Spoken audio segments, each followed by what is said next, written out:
John chapter 5, verses 25 through 47. Truly I tell you, an hour is coming, and is now here, when the dead will hear the voice of the Son of God, and those who hear will live. For just as the Father has life in him, so also he has granted to the Son to have life in himself. And he has granted him the right to pass judgment, because he is the Son of Man.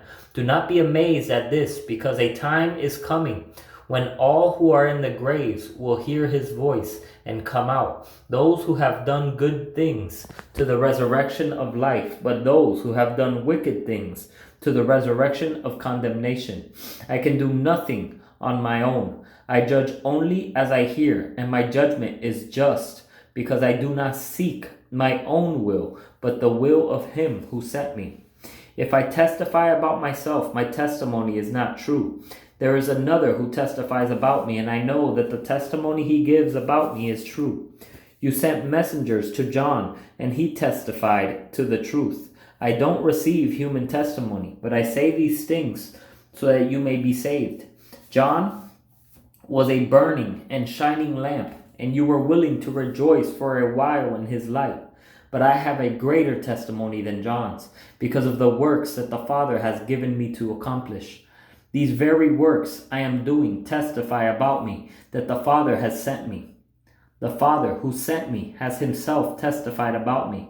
You have not heard his voice at any time, and you haven't seen his form.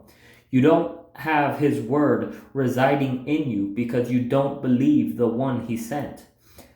You pore over the scriptures because you think you have eternal life in them, and yet they testify about me. But you are not willing to come to me so that you may have life. I do not accept glory from people, but I know you, that you have no love for God within you. I have come in my Father's name, and yet you don't accept me. If someone else comes in his own name, you will accept him. How can you believe, since you accept glory from one another, but don't seek the glory that comes from the only God? Do not think that I will accuse you to the Father. Your accuser is Moses, on whom you have set your hope. For if you believed Moses, you would believe me, because he wrote about me. But if you don't believe what he wrote, how will you believe my words?